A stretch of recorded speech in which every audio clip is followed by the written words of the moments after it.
Bonjour, aujourd'hui on va parler du chapitre interaction et champ.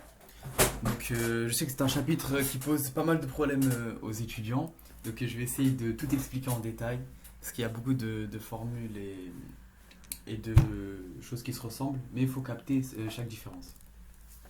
On commence avec l'introduction. Par rapport à l'électricité, il faut savoir que toute matière est électriquement neutre. Elle est constituée de protons et d'électrons, mais de façon équitable. Ils ont autant de protons et d'électrons, ce qui fait que leur charge est neutre. La charge électrique se note en coulombs. L'unité, c'est le C. Et donc les protons et les électrons, ils ont une charge dite élémentaire, représentée par le petit e, et elle est égale à 1,6 fois 10 puissance moins 19 coulombs. Ensuite, il faut savoir que si on a par exemple un proton et un électron, donc de charge positive et négative, il y aura une attraction. Les deux vont s'attirer. Mais si on a deux électrons, les deux de charge négative, il y aura une répulsion. Ils vont se repousser. Pareil pour deux charges positives. Ils vont se repousser. Pour s'attirer, il faut que ce soit des charges opposées. Donc pour l'interaction électrostatique, on va parler d'électrisation. L'électrisation, c'est le fait de déplacer des charges. Et il y a trois types. L'électrisation par frottement, donc c'est un transfert d'électrons. Il y a un matériau qui va perdre un ou plusieurs électrons et l'autre matériau qui va en gagner. Il y a l'électrisation par influence. C'est donc un corps chargé qui va modifier la disposition des charges d'un autre corps. C'est la seule électrisation où il n'y a pas de transfert d'électrons. Et ensuite, il y a l'électrisation par contact. Ce sont donc des électrons qui sont transférés par contact d'un corps chargé sur la surface d'un autre. Et chose importante à savoir, seules les charges négatives se déplacent. Les charges positives ne se déplacent pas. Ça s'explique très simplement, car on sait que toute matière est composée d'atomes. Les atomes sous cette forme, avec le noyau, composé de protons et de neutrons, avec les électrons qui gravitent autour. Le neutron, on ne s'en occupe pas parce que c'est électriquement neutre, mais on a les protons et les électrons. Les électrons, on voit qu'ils gravitent autour, donc ils peuvent facilement quitter l'atome et aller vers une autre matière. Tandis que le proton, il est au centre de l'atome et il est fixé avec les autres nucléons. Donc lui, il ne peut pas quitter l'atome. C'est pour ça qu'il n'y a que les électrons qui se déplacent. Donc on commence avec l'électrisation par frottement. Donc pour cette électrisation, il nous faut deux objets neutres. Donc on a ici un ballon et un jean. Pour cette électrisation, on va s'aider de l'échelle triboélectrique. L'échelle triboélectrique, c'est celle-ci. Et en gros, elle nous dit que suite à une électrisation par frottement, il y a certains types de matériaux qui vont gagner des électrons. Donc ici, avec le négatif, ils ont une charge négative, car ils ont plus d'électrons que de protons. Et certains qui vont perdre des électrons. Et donc, ils auront une charge positive, car ils auront plus de protons que d'électrons. Donc ici, on a un ballon et un jean qui sont tous les deux électriquement neutres. On voit qu'ils ont tous les deux 4 protons et 4 électrons, donc neutres. Mais suite au frottement, on voit bien que les protons, eux, n'ont pas changé, ils ne se déplacent jamais, mais les électrons, ici le jean est passé de 4 électrons à 1 électron. Ça veut dire qu'il a cédé 3 électrons. Et le ballon, lui, il est passé de 4 à 7. Il a gagné les 3 électrons que le jean a cédé. Ça veut dire que le jean, il est dans cette partie-là de l'échelle, il perd des électrons, tandis que le ballon, il est dans cette partie-là, il gagne des électrons. Donc c'est ça c'est un transfert d'électrons. Le jean a donné 3 charges négatives au ballon. On a ensuite l'électrisation par contact. Donc ici, il nous faut un objet chargé et un objet neutre. Ici, l'objet chargé, c'est le cube qui est composé de 6 protons et 6 électrons. Et on a la règle qui est chargée négativement. Donc, suite au contact, ce qui va se passer, c'est que les charges négatives qui se trouvent dans la règle vont venir se déposer sur la surface, du cube. Mais pourquoi? On sait que les charges positives et négatives s'attirent, tandis que deux charges négatives se repoussent. Ici, on voit bien que les charges négatives sont repoussées, elles sont loin des charges négatives de la règle, mais les charges positives sont plus attirées, elles sont plus par là. Donc, ce qui va se passer, c'est qu'en fait, elles vont tellement s'attirer que les charges négatives vont sortir de la règle pour venir se déposer au contact du cube. On le voit ici, elles viennent se déposer sur la surface. C'est aussi un transfert d'électrons. Si on fait avec une autre situation, donc ici, c'est la règle, elle n'est pas chargée négativement, mais elle est chargée positivement. Or, les protons ne vont pas se déplacer, c'est les électrons qui vont se déplacer. Donc là, on voit encore les électrons se rapprochent des protons. Ce qui va se passer, c'est que les électrons vont venir, les électrons du cube vont venir se déposer sur la règle. Donc, à chaque fois, c'est l'objet chargé négativement qui va déposer ses électrons, ou alors si l'objet est chargé positivement, c'est l'objet neutre qui va déposer ses électrons. Donc on le voit ici, et ensuite, suite à ce contact, il y aura un repoussement des deux objets. Pourquoi? Car maintenant, ici, il y a des charges négatives autour de l'objet, or les charges négatives sont ici, donc les charges négatives des deux objets vont se repousser, donc il y aura un repoussement des objets. Enfin, on a l'électrisation par influence. Donc ici, on a une boule, une boule chargée, qui n'est pas chargée, elle est neutre, donc avec 3 protons et 3 électrons. On approche une règle chargée positivement, donc on voit les charges positives, et c'est pareil, les charges positives se repoussent, donc ici on voit que c'est disposé de manière aléatoire. Ici, les protons vont se mettre à l'opposé des charges positives ici, car ils se repoussent, tandis que les électrons vont être attirés. Sauf que les électrons vont tellement être attirés par la règle que ça va attirer la boule en elle-même, et ce qui mène à un contact. La boule est complètement attirée par la règle du fait que les électrons soient attirés par les charges positives. Donc maintenant, on peut commencer avec la loi de Coulomb. Donc on va d'abord parler de la force électrostatique. Donc la loi de Coulomb, elle permet de calculer la valeur de l'intensité de la force électrique s'exerçant entre deux objets ponctuels chargés. La formule, c'est celle-ci. Donc F, ou alors F de A sur B, ou alors FE, est égal à K fois valeur absolue de QA fois QB sur D au carré. Lorsqu'on va calculer avec la loi de Coulomb, il faudra toujours mettre les deux barres de valeur qui signifient la valeur absolue. Pour rappel, la valeur absolue, ça veut dire que on prend toujours le nombre positif. Ça veut dire que si on obtient 3, et ben la valeur absolue de 3, c'est 3. Mais si on obtient moins 3, et ben la valeur absolue de moins 3, c'est 3. On met toujours le nombre sous forme positive. Donc s'il est positif, on le laisse. S'il est négatif, on le transforme en nombre positif. Donc, F de A sur B, c'est la force électrique exercée sur B par A. Donc c'est A qui exerce une force sur B. Et donc c'est B qui a attiré vers A. K, ça représente la constante de Coulomb. Elle est donnée ici, pas besoin de la prendre, elle est toujours donnée dans les exercices. Donc K, c'est 9,0 fois 10 puissance 9 coulombs. QA, elle représente la charge du corps A en coulomb. Et QB, la charge du corps B en coulomb aussi. D au carré, D, c'est la distance qui est donnée en mètres. Donc voilà. Ensuite, on va parler des champs électrostatiques. Donc un champ électrostatique, c'est ça, c'est une particule qui va générer un champ autour d'elle. Ici, on voit bien, la particule chargée positivement, elle génère un champ qu'on voit grâce aux lignes de champ.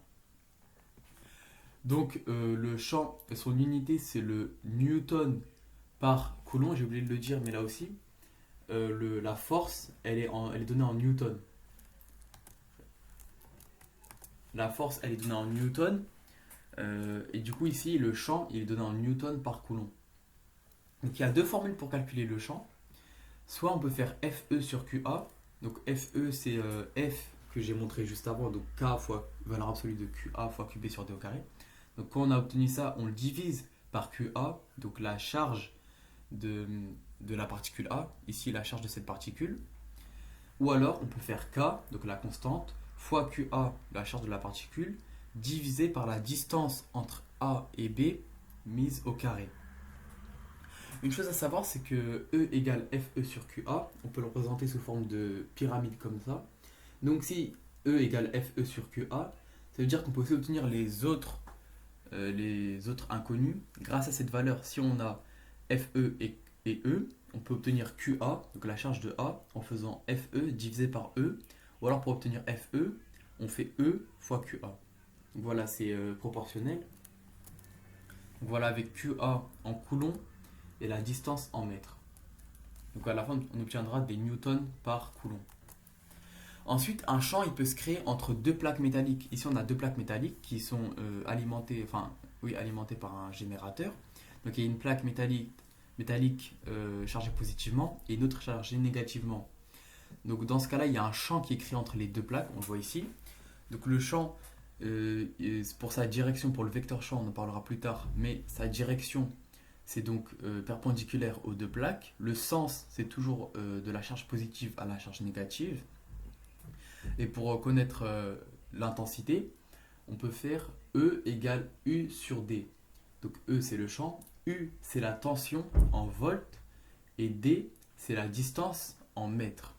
Donc cette fois, l'unité, elle change. C'est plus des newtons par coulomb, mais c'est des volts par mètre. Car on divise des volts par des mètres. Donc ensuite, on a l'interaction gravitationnelle. Donc on a la force gravitationnelle. Vous allez voir, c'est très similaire. Donc on a toujours F de A sur B. Ici, c'est la force gravitationnelle exercée sur B par A. Donc là, la formule, c'est G fois MA fois MB sur D au carré. G, pareil, c'est une constante. Ici, c'est 6,67 fois 10 puissance moins 11. MA, c'est pas la charge du corps A, mais cette fois, c'est la masse du corps A en kilogrammes. MB, la masse du corps B en kilogrammes. Et D au carré, c'est la distance entre A et B au mètre. Enfin, en mètres qu'on met au carré. Là aussi, F, donc la force, ici, la force qu'exerce A sur B, elle est donnée en newton. Donc ensuite, pour le champ gravitationnel, ici on le voit le champ gravitationnel, il est représenté, enfin on le note G, mais G comme ça, à ne pas confondre avec le G de la constante. Ici c'est le G du champ. Ici son unité c'est le newton par kilogramme, car on va diviser par des kilogrammes. Donc la formule c'est Fg, donc la force qu'exerce G ici, enfin l'objet sur un autre corps, divisé par Ma, donc la masse du corps A. Vous avez vu, c'est très similaire. Ou alors on peut faire G, donc la constante, fois la masse du corps A, divisé par la distance entre les deux corps au carré. Là c'est pareil à la proportionnalité, donc on peut calculer Fg en multipliant les deux, ou alors G en faisant Fg divisé par Ma, ou Ma en faisant Fg divisé par G. Ensuite, on a parlé de champ, mais maintenant il va falloir le représenter. Donc le champ, il se fait en 5 étapes dans cet ordre-ci. On place d'abord le point A et le point B. Si le point A va créer le champ, le point A on va le placer au centre et le point B sur une des lignes de champ. Justement, les lignes de champ, ce sont les lignes qui représentent le champ. Elles sont toujours radiales, c'est-à-dire qu'elles passent par le centre ici du corps A et elles ont une direction. On en parlera plus tard. On a ensuite le vecteur unitaire. Le vecteur unitaire, c'est celui qui donne l'unité. Donc il est égal à 1. Et parce qu'en fait, quand on parle de vecteur, la norme, donc la longueur des vecteurs, elle est proportionnelle à leur intensité, à la valeur qu'ils représentent. Du coup, UA sur B, enfin UAB, donc ça donne l'unité, ça donne aussi le sens. Ici, c'est de A vers B. Ensuite, on va représenter les vecteurs champ G et E, on en parlera plus tard. Puis les vecteurs force F de A sur B. Ou alors F de B sur A, ça dépend de l'exercice. Donc on a parlé de vecteurs, il faut savoir comment on représente un vecteur. Il y a 4 points à démontrer. On a d'abord le point d'application. Le point d'application, c'est de où il part. C'est important de savoir de où il part pas de n'importe où. La direction, donc si c'est horizontal, vertical, en diagonale. Le sens, donc vers la droite, vers la gauche, vers le haut, vers le bas. Et la norme. La norme, comme j'ai dit, c'est un peu la longueur du vecteur, ce qui montre sa valeur. Donc voilà, on a parlé de vecteurs. Donc on avait parlé de F A sur B et FB sur A. Maintenant, on va parler des vecteurs FB sur A et les vecteurs FA sur B. Donc ici, on voit, on a rajouté la flèche qui signifie que c'est un vecteur. Donc la formule, elle ne change pas. C'est K fois valeur absolue de QA fois QB sur D au carré. Fois le vecteur unitaire UAB. Donc le vecteur unitaire, il n'influe pas sur le calcul, sur le résultat, car il est égal à 1. Donc le résultat restera le même, mais le sens en dépend. Si on a un point A et un point B, et que là on fait F de B sur A, ça veut dire c'est la force qu'exerce B sur A. Donc A va se déplacer vers B. Donc le sens c'est AB. Ici le vecteur unitaire c'est AB. Du coup le résultat sera le même. Mais dans le cas où c'est F de A sur B, donc on a toujours le point A et le point B. Donc A exerce une force sur B, donc B va se déplacer vers A. Donc le sens, ça sera B vers A. Sauf que le vecteur unitaire, il dit d'aller de A vers B. Donc comme on va dans le sens opposé au vecteur unitaire, on fera le calcul, on obtiendra un résultat, mais cette fois on devra placer un moins. Le moins ne signifie pas que l'intensité est négative, ça signifie simplement que c'est dans le sens opposé au vecteur unitaire. Donc on placera un moins. Ensuite, pour les vecteurs champ E et G, c'est les vecteurs qui représentent la force qu'exerce le champ créé par la particule. Donc pour leur point d'application, c'est sur une des lignes de champ, on peut choisir n'importe laquelle, et la direction sera donc similaire à la ligne de champ qu'on a choisie.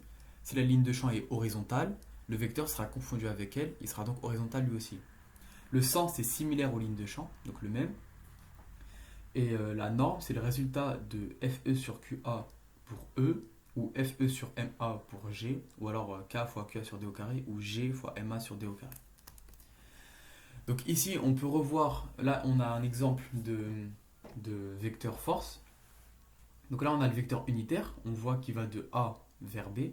Donc ça, cette distance, ça représente 1. On a donc le vecteur F de B sur A. C'est donc la force qu'exerce B sur A.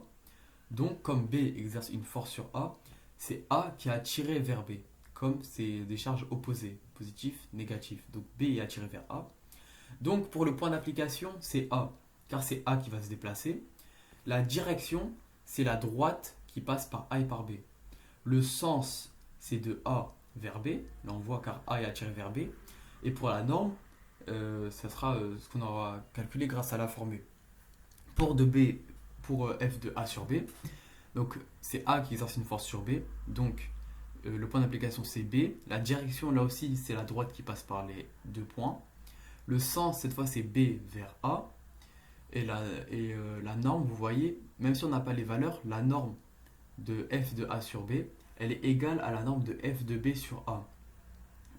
Car lorsque on a deux corps, et ben, ils exercent tous les deux la même force l'un sur l'autre. Peu importe leur charge ou leur masse, ils exercent la même force.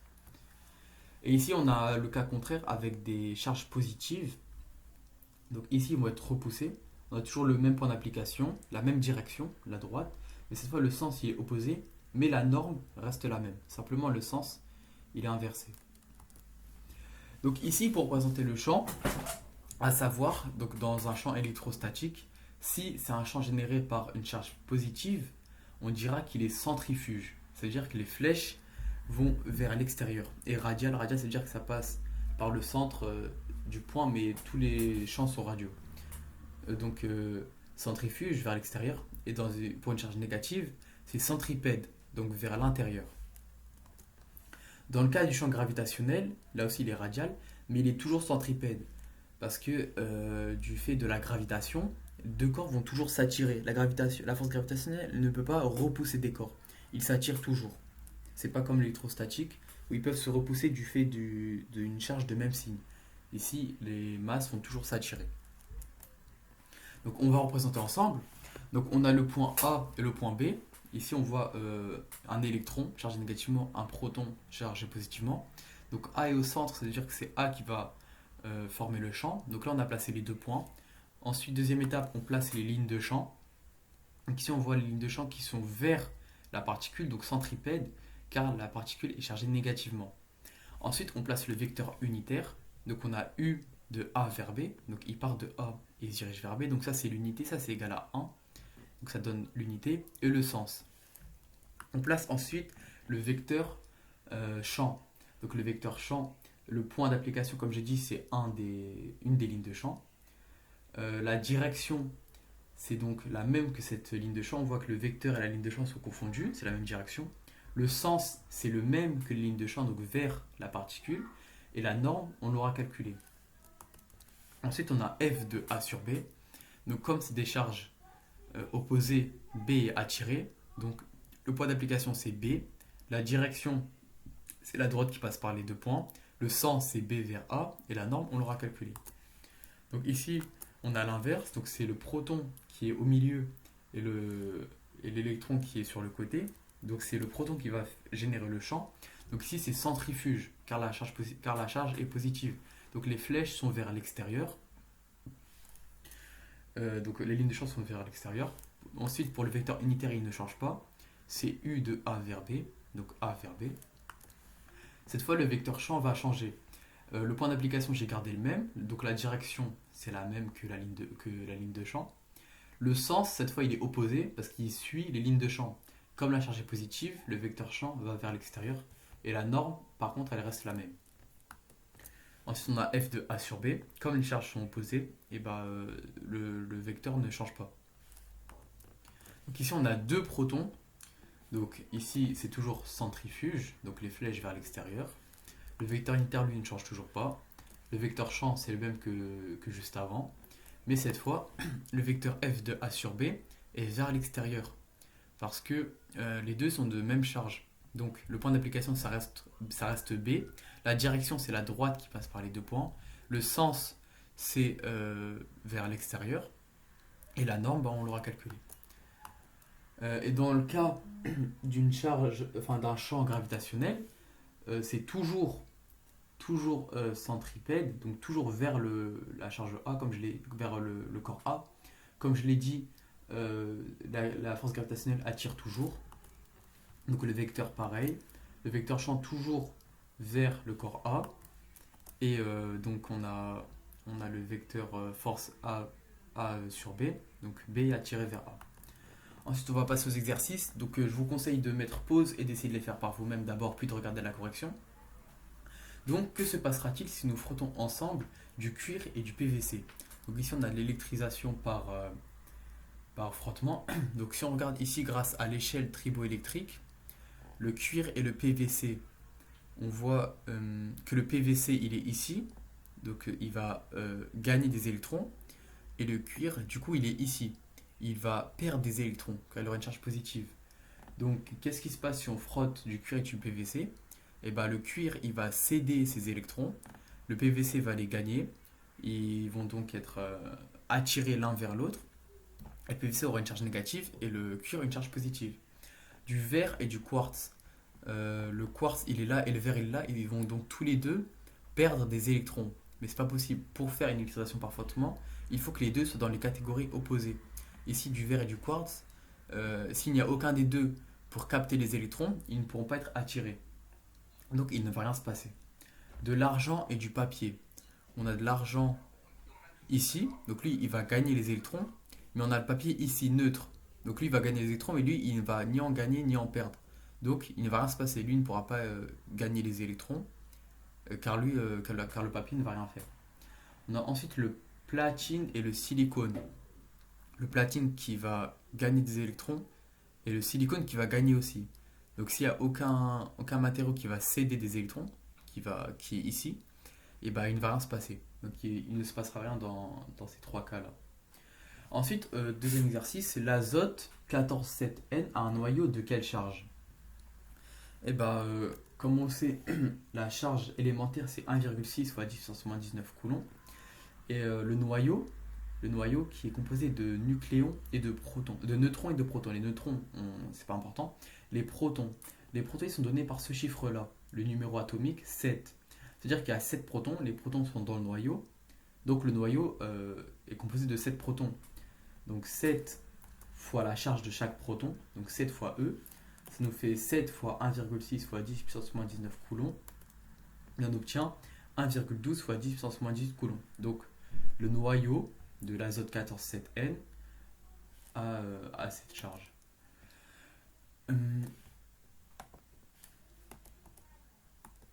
Ensuite, comme il s'ennuie, Raphaël décide d'alimenter deux plaques métalliques à 10 cm l'une de l'autre à une tension de 50 volts. Quelle est l'intensité du champ créé entre ces deux plaques? Donc, comme je l'avais dit, E, dans ce cas-là, il est égal à U sur D. U, la tension, sur D, la distance. Donc, la tension ici, elle est de 50 volts. Et la distance, elle est de 10 cm. Sauf que la distance, elle doit être donnée en mètres. Donc, on convertit les centimètres en mètres, 0,1 mètre. On fait donc E égale 50 divisé par 0,1. Ça nous fait 500 volts par mètre. Ça ne fait pas des newtons par coulomb, mais des volts par mètre. Ensuite, la Terre a une masse A de 5,972 fois 10 puissance 24 kg et la Lune a une masse de 7,347 fois 10 puissance 22 kg. Et ils sont séparés de 384 400 km. Exprimez le vecteur de la force exercée sur la Lune par la Terre. Donc on reprend notre formule. F de A sur B c'est égal à G fois MA fois MB sur D au carré. Là, on a toutes les infos dont on a besoin. Donc si on regarde, G, la constante, 6,67 fois 10 puissance moins 11 qui est donnée. MA, donc on l'a ici. MB, on l'a ici. Donc on peut remplacer G par ça, MA par ça, MB par ça, parce qu'ils sont déjà en kilogrammes. Sauf que la distance, elle est donnée en kilomètres. On la convertit donc en mètres. Ça nous fait 3,844 fois 10 puissance 9 mètres. Donc on multiplie G par MA par MB et on divise le tout par ça au carré. On obtient donc 1,98 fois 10 puissance 18n. Sauf qu'il y a une chose à ne pas oublier, c'est que ici on parle du vecteur. Le vecteur. Donc le vecteur il a un sens. Donc ici il faudrait rajouter une flèche F A sur B. Donc ici c'est la force exercée sur la Lune par la Terre. Donc la Terre attire la Lune. Si la Terre c'est le corps A et que la Lune c'est le corps B, c'est le corps B qui va se déplacer vers A. Donc on aura un sens de B vers A. Or le vecteur unitaire c'est A vers B. Donc comme c'est ici c'est le vecteur c'est B vers A, on rajoute le moins. Donc on rajoute le moins 1,98 fois 10 puissance 18n. Le moins c'est juste pour dire que c'est dans le sens opposé au vecteur unitaire. Ensuite on a l'atome A qui a une charge de 6,4 fois 10 puissance moins 19 coulombs. Et l'atome B une charge de... désolé je vois pas. Et ils sont à une distance de 3 nanomètres. Calculez F de A sur B. Donc on a la formule. Donc on multiplie K, la constante, 9,0 fois 10 puissance 9, fois la charge de l'atome A, fois la charge de l'atome B. Donc la valeur absolue, on n'oublie pas de mettre la valeur absolue, donc parce que là, on a une charge négative, moins 3,2 fois 10 puissance moins 19. Donc là, normalement, on devrait obtenir un résultat négatif ici. Sauf que comme on prend la valeur absolue, on aura un résultat positif. Donc on multiplie et on divise par la distance au carré. Oublions pas, 3 nanomètres, c'est pas en mètres. Donc 3 nanomètres, c'est égal à 3 fois 10 puissance moins 9 mètres. Quand on fait la constante fois la valeur absolue de QA fois QB, divisé par la distance, donc 3 fois 10 puissance moins 9 au carré, on obtient 2,048 fois 10 puissance moins 10 newton. Quelle est la valeur du champ généré par l'atome A? Donc on sait que une des formules pour calculer E, c'est FE sur QA. FE on l'a déjà calculé, c'est donc ça. Donc on le reprend et on va le diviser par la charge de A. Donc ici la charge de A c'est ça. Donc on le divise par 6,4 fois 10 puissance moins 19. Et voilà, donc on n'oublie pas les nombres significatifs. Donc ici on a 2. Donc on met deux nombres significatifs. Ça fait 3,2 fois 10 puissance 18 avec l'unité newton par coulomb.